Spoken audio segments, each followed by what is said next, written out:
In today's video, I'm going to teach you how to add and customize a 200 period exponential moving average on your chart.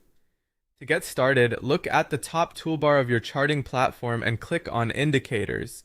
This is where you can search for and add technical tools to your chart.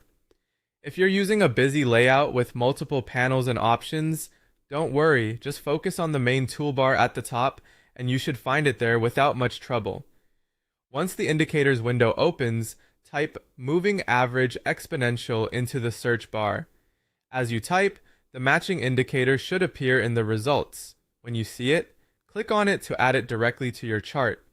After that, you'll notice the indicator has been applied, and its name will usually appear in the top left area of the chart legend. This confirms that the tool is now active on your chart. Next, move your mouse over the newly added indicator title in the top left legend. When you hover over it, you should see a gear icon appear, which gives you access to the indicator's settings. Click that gear icon to open the settings panel. This is where you can adjust how the indicator behaves and how it looks. Inside the settings window, find the length field.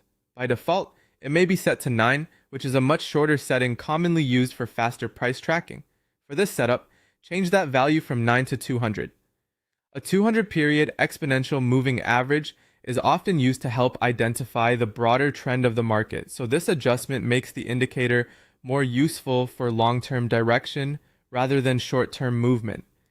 After updating the length, go to the Style tab. This section lets you customize the appearance of the line so it's easier to see on your chart.